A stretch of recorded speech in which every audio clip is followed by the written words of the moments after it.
by the way. Last week she won the best speech here. So great job, Lynn. 2 weeks in a row with very valuable speeches for our audience, connecting the dots. So the goal of her speech was how to say it. So this speech, we're encouraging you to work on your word choice and to use different literary devices like analogies and similes to get your message across. So I thought the speech was very effective, and she used an analogy, connecting the dots. And by the way, I've seen that Steve Jobs speech. It's very fantastic. The way that she did that helped us connect the dots was through personal stories.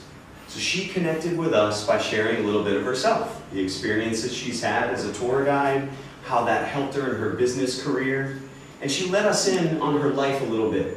And I think that's a valuable thing for any speaker. If you want to connect with your audience, open up yourself to the audience, share a little bit about yourself. Make your story their story. So I thought overall it was a very effective speech. I love the personal stories.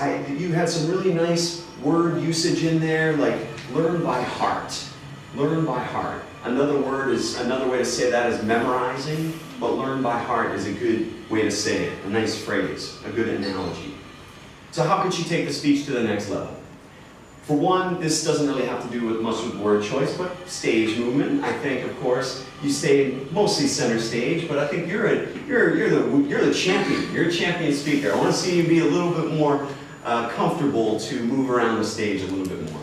It can make your story that much more effective, because if you start center stage with your intro, you can move over here and share the first point of your speech, move to the other side to share the second, third point, back to center stage for the conclusion.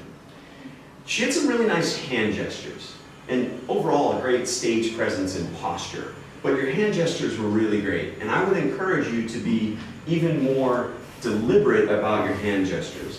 When you talked about things in the past, you went over here, and then in the future, or your present, and then you talked about the chronology. So I want to encourage you to be even more deliberate about those hand gestures, and maybe even bigger. So you're talking about the past, and then making your way up to the present.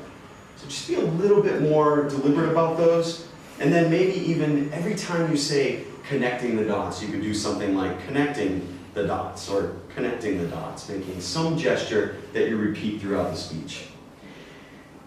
I thought overall it was a fantastic speech. I'm looking forward to hearing some volunteer from the audience who's going to come up and in a minute give us a mini evaluation. One thing she did really well, and one thing you think she could improve on to help take the speech to the next level.